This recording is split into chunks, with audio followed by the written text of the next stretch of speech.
राजाओं का वृत्तांत पहला भाग अध्याय 21। राजाओं का वृत्तांत पहला भाग अध्याय 21। नाबोत की हत्या और ईश्वर का क्रोध। नाबोत नाम एक इजरायली की एक दाख की बारी शोमरोन के राजा अहाब के राजमंदिर के पास इजराइल में थी। इन बातों के बाद अहाब ने नाबोत से कहा, तेरी दाख की बारी मेरे घर के पास है, तू उसे मुझे दे कि मैं उसमें साग पात की बारी लगाऊं, और मैं उसके बदले तुझे उससे अच्छी एक वाटिका दूंगा। नहीं तो तेरी इच्छा हो तो मैं तुझे उसका मूल्य दे दूंगा। नाबोत ने अहाब से कहा, यहोवा न करे कि मैं अपने पुरखाओं का निज भाग तुझे दूं। इजरायली नाबोत के इस वचन के कारण कि मैं तुझे अपने पुरखाओं का निज भाग न दूंगा, अहाब उदास और अप्रसन्न होकर अपने घर गया और बिछौने पर लेट गया और मुंह फेर लिया और कुछ भोजन न किया। तब उसकी पत्नी इजेबेल ने उसके पास आकर पूछा, तेरा मन क्यों ऐसा उदास है कि तू कुछ भोजन नहीं करता?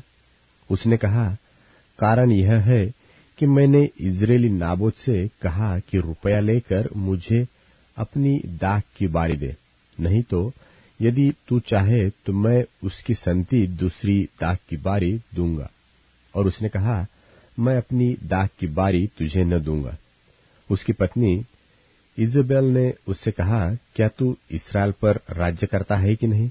उठकर भोजन कर और तेरा मन आनंदित हो। इजरायली नाबोत की दाख की बारी मैं तुझे दिलवा दूंगी। तब उसने अहाब के नाम से चिट्ठी लिखकर उसकी अंगूठी की छाप लगाकर उन पुरनियों और रईसों के पास भेज दी जो उसी नगर में नाबोत के पड़ोस में रहते थे। उस चिट्ठी में उसने यो लिखा कि उपवास का प्रचार करो और नाबोत को लोगों के सामने ऊंचे स्थान पर बैठाना। तब 2 नीच जनों को उसके सामने बैठाना जो साक्षी देकर उससे कहेंगे, तूने परमेश्वर और राजा दोनों की निंदा की। तब तुम लोग उसे बाहर ले जाकर उसको पत्थरवाह करना कि वह मर जाए। इजेबेल की चिट्ठी में की आज्ञा के अनुसार नगर में रहने वाले पुरनियों और रईसों ने उपवास का प्रचार किया और नाबोत को लोगों के सामने ऊंचे स्थान पर बैठाया। तब 2 नीच जन आकर उसके सन्मुख बैठ गए और उन नीच जनों ने लोगों के सामने नाबोत के विरुद्ध यह साक्षी दी कि नाबोत ने परमेश्वर और राजा दोनों की निंदा की। इस पर उन्होंने उसे नगर से बाहर ले जाकर उसको पत्थरवाह किया और वह मर गया। तब उन्होंने इजेबेल के पास यह कहला भेजा कि नाबोत पत्थरवाह करके मार डाला गया है। यह सुनते ही कि नाबोत पत्थरवाह करके मार डाला गया है, इजेबेल ने अहाब से कहा, उठकर इजरायली नाबोत की दाख की बारी को, जिसे उसने तुझे रुपया लेकर देने से भी इनकार किया था, अपने अधिकार में ले, क्योंकि नाबोत जीवित नहीं परंतु मर गया है। इजरायली नाबोत की मृत्यु का समाचार पाते ही अहाब उसकी दाख की बारी अपने अधिकार में लेने के लिए वहां जाने को उठ खड़ा हुआ। तब यहोवा का यह वचन तिशबी एलिय्याह के पास पहुंचा कि चल, शोमरोन में रहने वाले इस्राएल के राजा अहाब से मिलने को जा।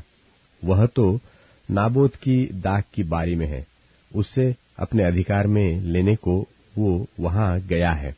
और उससे यह कहना कि यहोवा यो कहता है कि क्या तूने घात किया और अधिकारी भी बन बैठा? फिर तू उससे यह भी कहना कि यहोवा यो कहता है कि जिस स्थान पर कुत्तों ने नाबोत का लोहू चाटा, उसी स्थान पर कुत्ते तेरा भी लोहू चाटेंगे। एलिय्याह को देखकर अहाब ने कहा, हे मेरे शत्रु, क्या तूने मेरा पता लगाया है?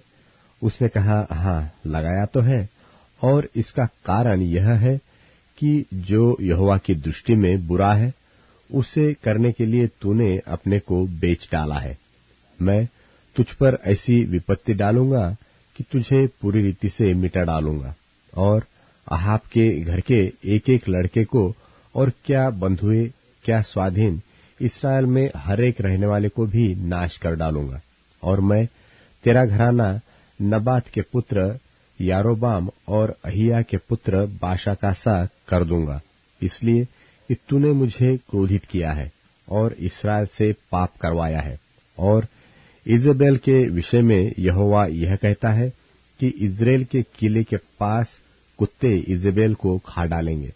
अहाब का जो कोई नगर में मर जाएगा उसको कुत्ते खा लेंगे, और जो कोई मैदान में मर जाएगा उसको आकाश के पक्षी खा जाएंगे। सचमुच अहाब के तुल्य और कोई न था, जिसने अपनी पत्नी इजेबेल के उस्काने पर वह काम करने को जो यहोवा की दृष्टि में बुरा है अपने को बेच डाला था। वह तो उन एमोरियों की नाई जिनको यहोवा ने इस्राएलियों के सामने से देश से निकाला था बहुत ही घिनौने काम करता था, अर्थात मूर्तों की उपासना करने लगा था। एलिय्याह के ये वचन सुनकर अहाब ने अपने कपड़े फाड़े और अपनी देह पर टाट लपेटकर उपवास करने और टाट ही ओढ़े पड़ा रहने लगा और दबे पांव चलने लगा। और यहोवा का यह वचन तिशबी एलिय्याह के पास पहुंचा कि क्या तूने देखा कि अहाब मेरे सामने नम्र बन गया है? इस कारण कि वह मेरे सामने नम्र बन गया है, मैं वह विपत्ति उसके जीते जी उस पर न डालूंगा, परंतु उसके शत्रु के दिनों में मैं उसके घराने पर वह विपत्ति भेजूंगा।